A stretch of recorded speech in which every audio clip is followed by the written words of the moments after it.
Did you know your podcast looks different in every app? I want to show you the differences between Spotify, Apple Podcasts, and YouTube Music, and highlight some of the unique features on each platform, like subscriptions in Apple Podcasts or Q&A in Spotify. This way you can take advantage of them and grow your audience and your podcast. Let's jump into it. In this video, we're going to focus on the three biggest podcast applications. That's Apple Podcasts on iPhone, Spotify on both iPhone and Android, and YouTube Music. According to recent Buzzsprout stats, Apple Podcasts is still the most used podcast app, where 44% of podcast listeners listen in Apple Podcasts. Second is Spotify at 28%. Google Podcasts was actually at number 4 after the web browser, but YouTube recently announced that it's going away in favor of YouTube Music. So we're not going to cover Google Podcasts. It's going away pretty soon. And then you'll see third-party applications are at 2% and lower. So we're going to focus on these three. And while you don't see YouTube Music in the list right now, it's the best way to consume video podcasts, and they're soon adding RSS ingestion. I know it sounds like indigestion, but what that means is you'll be able to take your audio RSS feed and put it directly into YouTube Music without having a video component.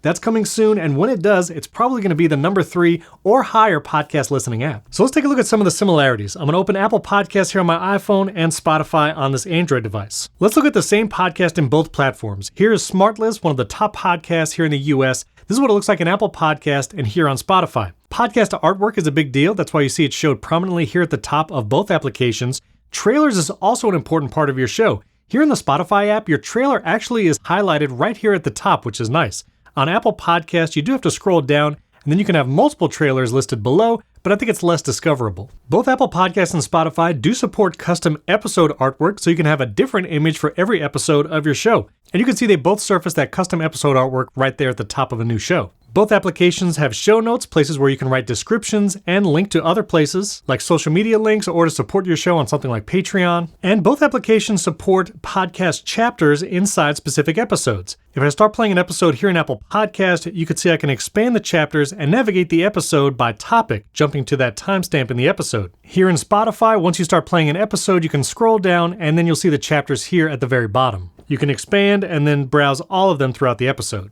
And no matter what app someone uses to listen to your podcast, there are some key elements you need to hook your audience and new listeners. I actually have an entire video on 50 podcast tips in under 15 minutes. You can check that video out above or the link in the description. I talk about sharing clips, hooking your audience at the beginning of your episode, and a ton more. Right now, let's look at some of the differences between Apple Podcasts and Spotify. The first difference being custom chapter artwork.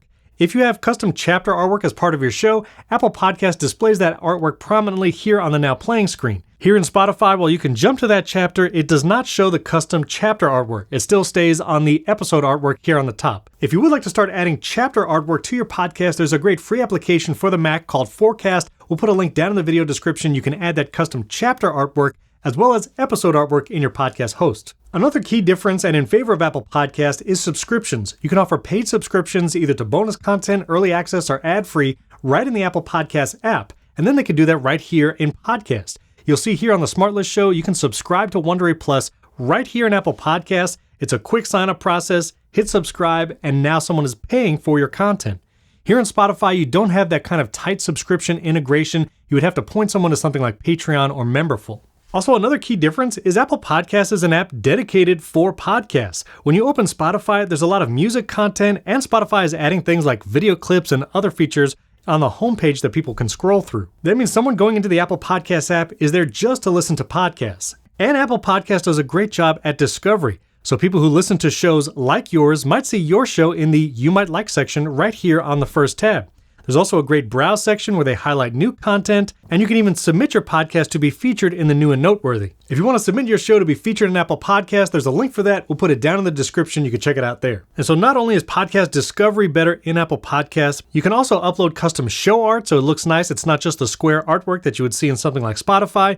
You can really highly design your content, and you can even have things like host and guest imagery down on your show page, and when you click someone, you can see all the podcasts that they've been on in the Apple Podcasts app, which is pretty cool. Those are some of the advantages to Apple Podcasts. I actually have a whole video getting your show ready for Apple Podcasts in 2024, including adding paid subscriptions, custom artwork, and more. You can check out that video above, or the link is in the description. But Spotify has some unique features as well. First of all is a Q&A feature, a way for your listeners to engage with you built into the app.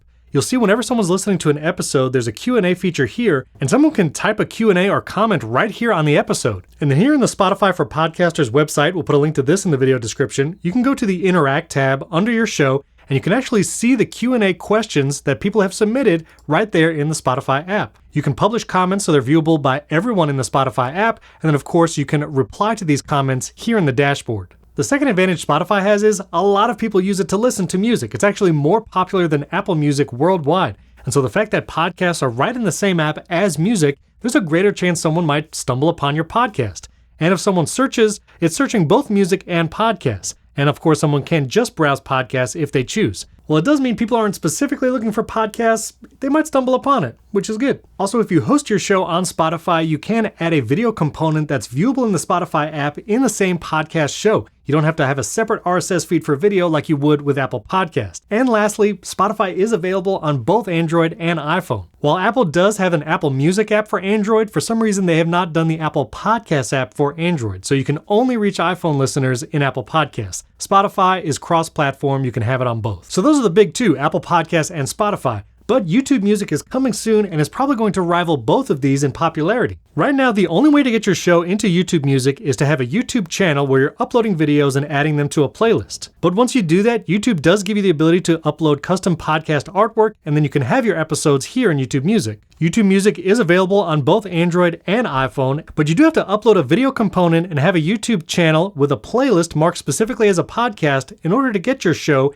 in YouTube Music. I have an entire video on how to submit your podcast to YouTube and mark that playlist as a podcast. You can check it out above or in the description. And if you don't do video yet, Riverside makes it super easy to just turn on your camera and start making a video podcast today. Even if you've done audio only for years, turn on the camera. This way you can make clips to share on social media, which our Riverside Magic Clips feature will basically do it for you. You can share those vertical clips on TikTok and Instagram Reels to help find and grow your audience. And the Riverside editor makes it super easy where you can eliminate all the silences, edit your show just by editing the transcript by removing words or sentences, and you can export that video so it's ready for YouTube. If you want to learn more about Riverside and using it for video podcasting, check out the video above or the links are in the description. Now the show notes in YouTube Music are pretty bare bones right now. You can only have full HTML URLs, meaning you have to have the whole HTTP and all that. When you start playing a new episode, you do get that video right away, but you can also leave the app and then just start listening to the audio. So it's nice to have them both in one place. You do have the ability to like and comment on each episode because it's basically a YouTube video.